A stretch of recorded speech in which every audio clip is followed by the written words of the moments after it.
Okay, cool. Yeah, and I mean, obviously, we've been working with like that new format of like best of three kind of sets, which has been really interesting to see. They kind of have that thing for other like games like CS:GO, and it's been interesting to see how it plays out here.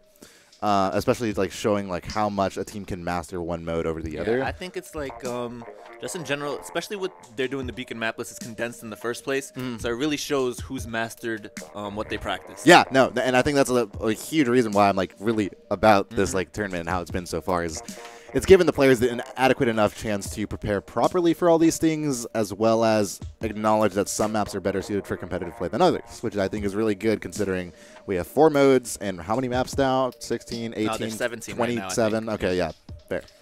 Yeah, and that's a lot to practice. Yeah, so I wouldn't want to practice that. So. Happy with this here so far. So I actually got to cast over Deep Blues earlier on the second stream there. Oh, word, okay. They played up against Team Paradise. Okay. It was a close 2-1. Oh, right. As far as that. best of threes went.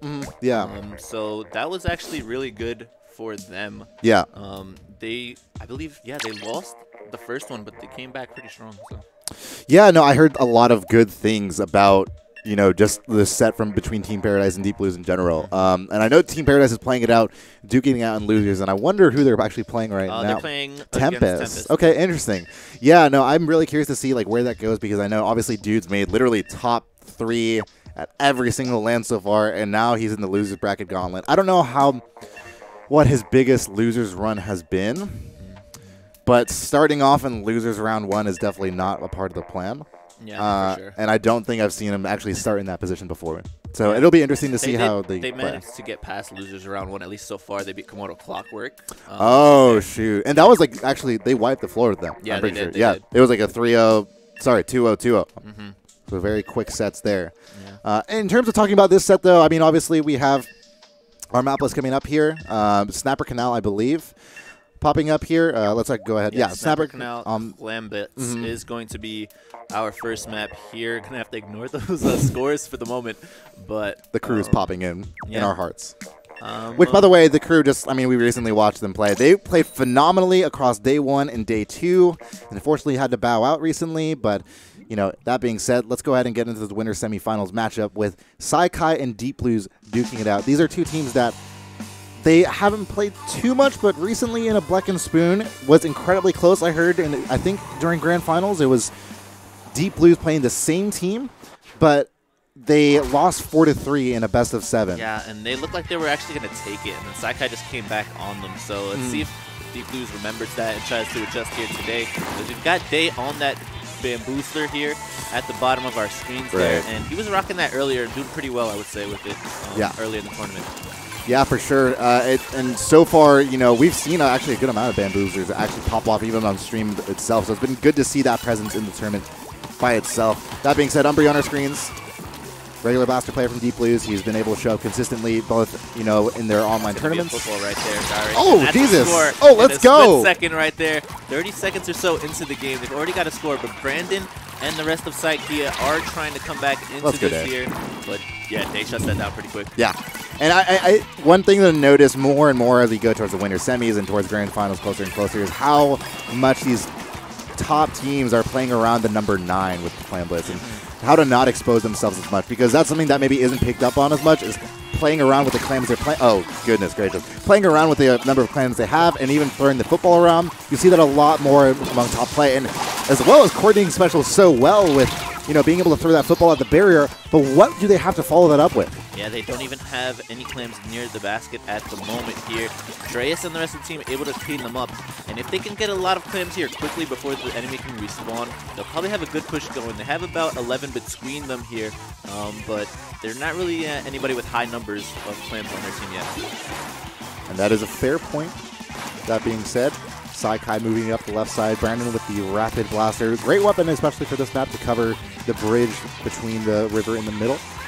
Yeah, you can definitely just see him take advantage of the range there to push back Day on that Bamboozler. So even against the weapons with quite a bit of range, you can push them back really well here. And now we see over there, Brandon spots it out. They're coming in and trying to score, and they do. Damn. Brandon goes down to the bubbles, I believe. So things are looking pretty good here for Deep Blues, but SKR Factor there. I believe that's Copilot. I would like to think it's Copilot, yes. It's so hard to defend against that kind of pushing Clam Blitz. If you have bubbles on that incline, like what really can you do in that position if you're a defensive team there? Honestly, not much. Like you have to be like proactively having someone there at all times to prevent them even getting there is the problem. Yeah, and just in general, bubbles are just an amazing, really, special on Clam Blitz. They're just perfect for pushes and should be able to secure you to get at least the goal open if you have a power clam and those bubbles up. So gonna see how that plays going forward here. But right now, Copilot and a teammate do get the 2v1 right there. Copilot can get a second. He does right there. Copilot's looking pretty good here. Hopefully the rest of his team can get some clams, break it in. Let's go.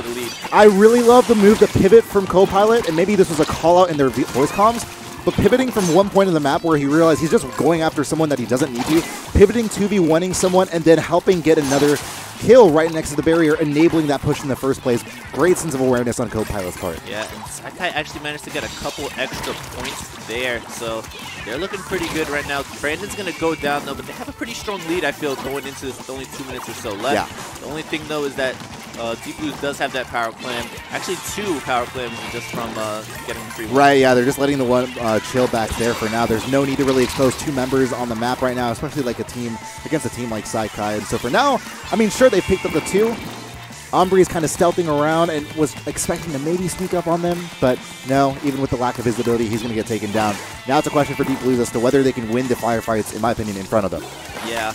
We kind of saw there the 2 players with the power clams were kind of hesitant. Ombre was just a little bit too forward, so maybe just should have been a little more communicating on that part. But they seem pretty decent right now. They can make a good, strong team push. They just got to pick together, as we saw there. And as long as Prodigy can handle this member in the back, but no, Copilot comes in with a nice direct, forces the splash down out of Ombre there, and Ombre goes down, and just like that, Saikai is back in control. I think it goes back to that 1v1 that Prodigy had, and frankly, really missing his shots there. Didn't allow that push to happen, and resulting in 2 players getting taken down. Now Saikai is setting up for another trademark push, but maybe they're pivoting to the middle here. Yeah, it looks like, you know, Deep Blues had 2 eyes on that incline. They're going to wrap it around. Shaq playing around that number 9 so well, and it gets the clam right before going to the barrier. Super jump followed up. Oh my goodness, Copilot popping off with 20 seconds left. And that's got to be the game. That's got to be the game for Saikai, who have gone so well to dominate the entirety of the match with 13 seconds left, 8 points left to go. It's looking like Game 1's going their way. Yeah, Game 1 is probably going to end up going to Saikai here. They may get the extra clam if it respawns in time. It's going to be close. All right, okay, they does manage to get it, and they've got 1 shot at this now. Need to make sure nobody goes down. They just stay together at this point. Yeah, they need more than 1 clam, too. We'll have to see what exactly is our win football. They'll have to see what they can do and win these firefights, but they're challenging this point. That's going to be the game. That has to be the game. Ombre cannot do this on his own. There's no way the clock is even. Oh my! Okay, jeez. He gets a nice direct there, but 1 player can't throw in about 50 clams. No, and what was so interesting is that I guess they were kind of forced to, because I think they dropped the football before they started dying, but they're contesting, you know, Toxic Mist area where obviously you have decreased visibility. And oh my goodness, Copilot is carrying Saikai, whatever. Yeah, the kind of the substitute for them here, putting in a lot of work. So props to Copilot there. We see him in the Squidstorm jacket there on our left. Go. So he's looking sharp out there. Yeah. And hopefully can continue this going into our next game, which is actually Walleye Warehouse Clam Blitz. Walleye Warehouse, not the biggest fan of this one on Clam Blitz. I feel like you told me this Yes, yesterday. I did. Actually, let's not repeat the same conversation. TLDR, I just feel it's like a little bit too narrow for Clam Blitz. Sometimes not enabling. Like, it's just the margin of error is just so low in trying to get a push going. So yeah, we'll have to see how it evolves for these 2 teams, especially as, I mean, I'm really curious to see how Day's role as Bamboozler or Sniper or whatever have you, you know, goes into this one. I was talking to Ombre before this match and kind of interviewing him on his thoughts about how they've played so far and what their matchup history against Saikai is like, Saikai. He's feeling really good about it. Yesterday, Deep Blues seemed like they weren't feeling as into the zone as maybe today. Especially, I think, you know, we should keep our eyes out for Dreas, who apparently is having a really good day today in performance. So, you know, in comparison to how they've played before, whether it be, you know, on day 1 or whatever, it seems like they're performing or feel just a lot better about their performance today, which is really good, especially going against a team like Saikai. Yeah, for sure. And I think definitely just One of the things to look out for here is that they're probably going to be adjusting their comps to the map. I know Deep Blues is a team that likes to put a lot of thought into their plays here, and that just comes from their leader, Prodigy, who's kind of taking like the dad role of their team. Really the weekend. Prodigy, in a lot of ways, he served as a coach for Team Paradise when it was like an actual team. You see him in the Smash GG hoodie on the right. He's one of the TOs for this event and has been guiding, this event as well as his team in a lot of ways. And, he has experience coaching across more than just Splatoon, so he's been able to lend a lot of knowledge on that note alone. But that being said, let's go ahead and get into Game 2. I definitely expect Deep Blues to kind of bounce back going into this one. We'll have to see if that remains to be the case. Yeah, as we get into this game here, these players look like they're about to get locked in, and we're going to get a look at some of the comps here. I'm interested to see what Day's going to be electing to go here. He's going to stick with that Bamboozler, and I kind of like this pick coming from Brandon on the other side with that Sloshing Machine Neo. It's a very popular weapon as of late. It really is, and also just a lot of fun to just watch playing. Brandon, let's keep our eyes out on Brandon in the next couple of seconds. He's going for a little bit of a flank that I don't think the other team is actually prepared for. Deep Blues all completely shifted to the left side of the map. Yeah, and now they are going to go. And Brandon actually my is up God. there doing What is a lot happening of up there? work. That's going to be, I thought that would have been a double at least. Yeah. But fortunately, Day is able to stay alive for his team there.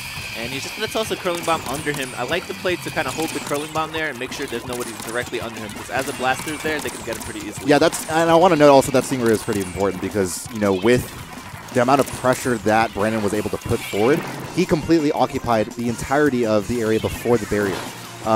Pushing all of Deep Blues really back, but the Stingray was able to prevent any sort of push in that instance. We still have a neutral game because of that. Yeah, and now Brandon's just going to be looking for something here. He's going to toss out that bomb rush. Doesn't really have any target in mind, but just going to keep up onto the key areas he knows the players are most likely to be. And they've got a power clam up front, so Shaq's just going to throw it there and keep it there. But they've actually got another power clam. Oh, no! Oh, but Gamer's going to go. They have two footballs sitting there. They can't do anything about it. It's a sea of pink right in front of them.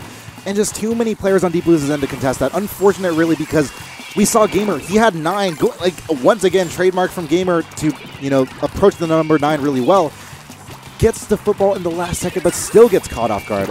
And again, that's a lot of the reason why, while it's kind of weird, is that it's very narrow, and even if you're sneaky, it's tough to just push up anyway. Yeah, and I think just while the players are fighting out here, nothing too exciting is happening. I want to just mention that I think they've done that a lot this game, in the set at least, with Saikai. Whoa. Yeah, I'll get back to that in a moment. Hopefully this Inkjet does something here, but it's able to go down there. And as I was saying before, they've kept the one power clam and then another player at 9, and that's kind of thrown them off as where they're going to be pushing from. Yeah, that's what. Yeah, I didn't even notice that about the play just recently, but yeah, you're right. They played around having 2 clams the entire time, and so what's really important, I think, for Deep Blues and teams just playing at this level in general is giving more of an emphasis to the clam count, just in general, because because it does say it at the top of the screen exactly how much clams are. So if they see 19, chances are they can make 2 footballs pretty soon. But Saikai's going to get a quick score there. Nothing too big, but I mean, 2 minutes and 30 seconds into the game. Haven't seen much, so I've mentioned this a lot in the past, but getting the first point in a match that really hasn't shown too much in terms of scoring is pretty important. Yeah, it is. And I mean, let's be clear, obviously, it's a huge tendency for this map to have like 80-81 or 80-100. Just getting that one push alone is really tough. And Deep Blues is tasked to not only have that football and just toss it in and call it a day, they have to have a proper follow-up to that, which is really tough to see. We haven't really seen any offensive from them just quite yet. Yeah. And we're seeing Saikai kind of push up again, playing around that number count. They have 22. 22, but only 1 power clam. So they're probably doing something a little bit sneaky once again if they can. But Gamer's just going to go forward. He's probably going to need to back out there and make something happen. We've got Shaq here trying to go in with that Inkjet. Unfortunately for him, is missing a lot of shots there. That should be it. Nice. Yeah, that's a nice kill coming out from Shaq, and that might open things up. But Gamer went down, and he was the one with the power clam. Yeah, I thought he was actually going to get that last shot too. Unfortunately not, but either way, Deep Blues are having a bit of a scuffle there in the middle. Dreas unfortunately going down there. They're throwing the clams up to sneak it on up to Brandon, but unfortunately gets popped by Day, I believe, as well as Umbri. Now, still the question remains for Deep Blues. Can you recover to any semblance, to any, extent to really match this Saikai team that's really just been putting their foot forward this entire time? Yeah, most of the game has been on Deep Blues' side of the map, so they're going to definitely want to change that. They need to get that pick. Oh, it's only a minute left. It's not good for Dreas to go down like that as the main Slayer for the team here. And now it's just on Brandon to try and keep them locked out, make sure he can just stall them for at least until his teammates can come back. They've also got the power claim there, but Gamer goes down right away. So Deep Blues, that's a start, but they're going to need a lot more. Yeah, and I think in general, just like, Deep Blues as a team, just in general of their play, even in Splatoon 1, they were a late bloomer. And it's been more recently that Deep Blues has been kind of getting, closer and closer to the top of the charts in terms of ranking in their play. And I think that's also just applying to their knowledge and their comfort with Clan Blitz as a mode, really. So, I think the important thing for Deep Blues here is if they do lose this, if they do lose a set, recognize that it is Clan Blitz and, maybe they have something better coming for them in the future. 10 seconds left on this one. It's looking pretty grim right now. Stingray should be able to wrap up any loose ends that might be holding onto a football. Oh, they have the 9 forward, and just to make sure that the game doesn't go into any further overtime, they're going to score. Brilliant. Absolutely brilliant. Saikai being able to show up and play Clan Blitz to a T. Loving the play there coming out from Saikai. I feel like they've really locked in on how to play Clan Blitz so far. I think we just see a complete opposite in terms of comfort with the mode, and obviously that takes time. So that's something again that for Deep Blues, I'm really looking forward to seeing how they can bounce back from that set in particular. We're moving on to tower control now. Going to start off on Kelp Dome, and obviously this is something that both teams are going to be very familiar with. Yeah. Much more something that maybe Deep Blues comfort zone. Yeah, I believe. No, that might have been Team Paradise set. Didn't get to see Deep Blues play this one yet. But honestly, on tower control, they did kind of shut down Team Paradise that they showed earlier. It was a 2-0, I believe, in tower control. So they came out there to play, and I like their comp from before. I believe they went Charger on some map just to have a Stingray. But I believe Prodigy was playing a lot of Rapid Blaster on tower control, which is always good. Wait, was it? Rapid Blaster. Okay. Yeah. I mean, that makes sense. Yeah. We don't have any. Oh, wait. We do. Okay, we don't have port back roll on tower control. I was going to say. But I can see, you mentioned the first map there is Kelp Dome, so I could see Prodigy pulling out a Rapid Blaster again. No, definitely. Whether it be from the grades that he's on top of and can kind of shoot very easily in a defensive position or even offensive, really. But yeah, that Rapid Blaster being able to lend itself so well to kind of clearing the tower from, a safe distance away. I mean, just to give a little update actually on the rest of the bracket here, we've got Set to Destroy X is advancing to Winners Finals in a 2-0. Surprise. Yeah, if you haven't seen the other stream, which they were on, I believe, but they're going to be waiting for us in Winners Finals. And Team Paradise is currently up 1-0 against Tempest in the losers bracket. Okay. Yeah, wait, Team Paradise. Okay, these results make sense. And, Team Beer, the fact that they got the Winners semis is pretty dang good. I mean, they are. They're locked in the top 6 as it is, and I know, knowing Sammy and the boys there, I'm sure they're chill with that. Yeah. Just chilling in top 6 already. The other matchup happening seems to be Quantum versus Out Here Scrim DM, which I think would be an interesting one. Yeah. What are your thoughts on I don't know, Quantum's performance in this LAN so far? Just really quickly. Yesterday they looked really good. Yeah. Like really good. And then I was really surprised that they lost to Team Beer. Not that Team Beer's a bad team or anything, but Quantum was on fire yesterday. Yeah. They upset Deep Blue. They did. They actually did, which is, given that context, is really kind of surprising to see. I mean, that being said, let's go ahead and see how Deep Blue performs here. We're going to go ahead and get underway with set number 2 on tower control. And if we do make it out of this one, we will proceed to a Rainmaker set, which I believe I'd give the favor to Deep Blues. But that being said, Dr. Prodigy is going to go down. Yeah, we do see Day there on the Charger. As we mentioned, he does like to go that in tower control sometimes for the Stingray option. And they've also got, as we mentioned, the Rapid Blaster Pro come in from Prodigy. So pretty nice lineup coming in if they can just get some picks. I feel like this lineup doesn't have too much map control, like painting-wise, but if they get a lot of picks, it can happen.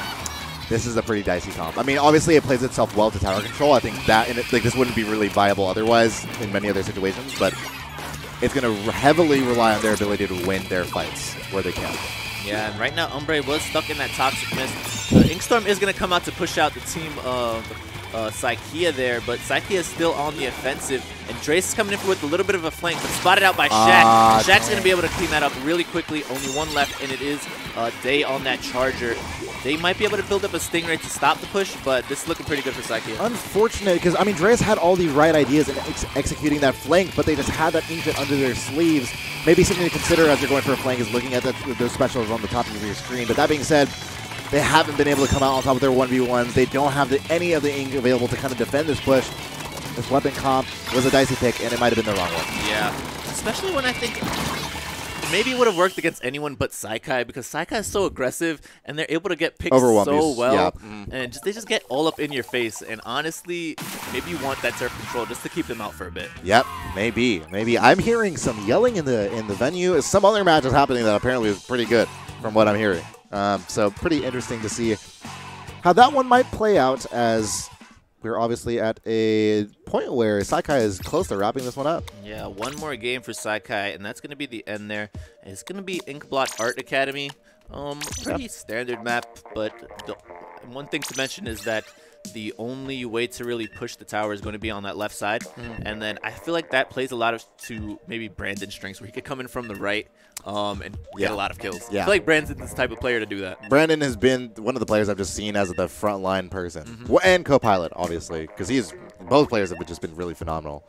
So yeah, I really look forward to seeing that kind of as we go into Inkblot Art Academy. As you said, fairly standard map.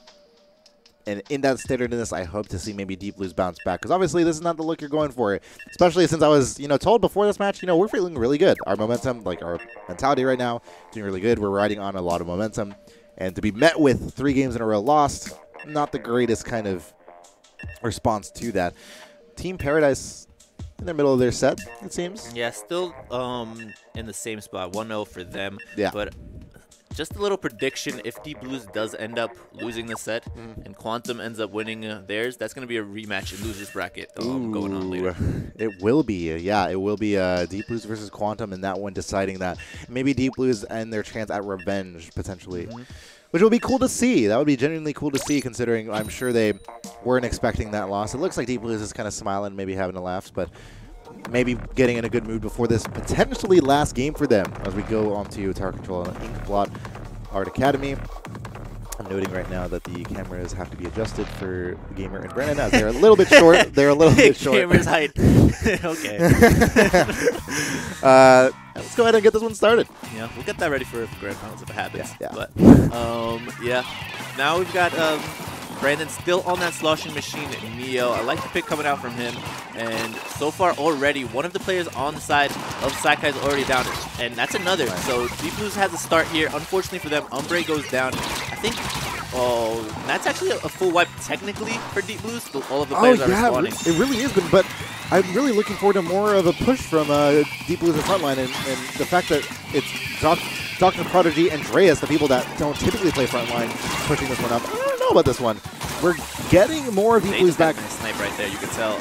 But that's a full wipe going the other way, and Saikai shuts that down really quickly. Gonna start to get a push going here. I know Gamer does like to play sometimes a little bit aggressively with that mini Splatling when he pulls it out. He's gonna toss up the missiles there as well to try and get some pressure going. They know that all the members defending are pretty much on that left side, so I want to see someone going for a nice kill there, and he gets a pick himself. Ooh, alrighty, nicely done on Gamer's part. It looks like Shot's gonna activate the Inkjet, and yeah, you have quite the task ahead of you. Knock down this Inkjet in the middle of the air. Can you do that? I think the answer is gonna be nope for now. That was a nice flick. He definitely assisted very effectively there. And that's actually the lead going to Saikai. Not the biggest of leads, but still a lead nonetheless. They get a full wipe of their own going here. And Deep Blues is back in position to try and get something going. Unfortunately, they has to waste a little bit of time here and get on the tower for his team. I like the decision. He's going to ride the tower once again. And hopefully, if they can get a couple nice picks onto the flat, that should open up things for his frontline to go in. Yeah, and obviously trying to get onto a place where he can better see the rest of the team. That tower is going to be the one place to go to. It looks like both teams have one member down. Prodigy in a good place to be able to contest them home, but not really getting the hit markers, and Shotzi really needs to land. Unfortunately, Dr. Prodigy is having been located and kind of pinned down by 2 players. That's 2 people going down. on Deep Blues, and Saikai is looking pretty clean right here. We see Gamer 1v1ing Day up at the top, but Day calls it out. Umbre comes to help, and so does Copilot. So Gamer is going to go down. The tower never moved while they're in their spawn, so nice call out there, Eric. But now Copilot and the rest of Saikai are just going to have to get back into mid to get something going again. Yeah, that was looking like the push to kind of push more lead, but unfortunately, okay, they just didn't have too many plans. But who needs plans when you've just got directs? Copilot really just taking control of the middle of the map right now, although retreating just now, acknowledging, yep, there's a lot of purple on my screen and maybe a player or two down on my end. Let's go ahead and wrap this one back, get ready for some defense. All right, they definitely need to toss up that bomb rush just to allow Day to cross the corner there. Yeah. But Day needs to get back on the tower. He jumped up for a moment, and that's going to be a waste of the bomb rushes, maybe pushing back the enemy team for a bit. And now we do see Dreas and Umbre getting picked off around the tower. Prodigy did go in for the flank. He's still up. He's still alive. Yeah, but the rest of his team seems to be going down. Yeah, let's go ahead and see where Prodigy is, if possible. Yeah, I don't know where. Okay, I think he just died. Okay, cool. But now Saikai's in a decent position once again. They ended that really quickly. He's tossing up the point sensors. And he's also got a bomb rush of his own here. Just making sure that all the key areas are at least painted their color for now. He's going to toss out that bomb rush, try and get something going onto the plat, but unfortunately he tosses out a little bit too late and two of his teammates are down. Yeah, and now as the seconds go by, that 1 point lead, even though it was only at 55, only at that, the primary checkpoint, it's looking pretty grim and looking really important. Fortunately enough for Deep Blues, because it's so early, in that point count, it's pretty easy to approach and get a push going to take the lead here. And, with the splashdown available, I think Dreas is kind of biding time, waiting for maybe another teammate the right time to go on there. Does actually clip on the Brandon, which I didn't quite expect. They should be the lead. They get a 3-down situation, but Gamer's coming in clutch here. Oh, but Day. And Prodigy. All right, that should be the lead. Gamer, though. Gamer comes in absolutely clutch there for his team. 1v3ing until the rest of the team could come back there. They've got to give a lot of props to Gamer to stay alive around that tower with the Splat lane. It's also a weapon mismatch because you have the Splat lane. As soon as you charge up, you're able to release fire for so long. Meanwhile, you have the Bamboozler and a Rapid Blaster in close range on the tower just fighting 1v1 within a couple of feet. Really tough to kind of win that fight for them as opposed to Gamer who just let it go. And it's looking like Saikai is going to be able to let it rip into maybe a lead here and following it up. Yeah, they should be able to get another lead here as Dreas was kind of out of position here. Yeah. Build up on that a little bit, and that's going to be crucial because you said it was really close. So Brandon's going to go down for a bit, but honestly, any more points Saikai gets are appreciated. Yeah.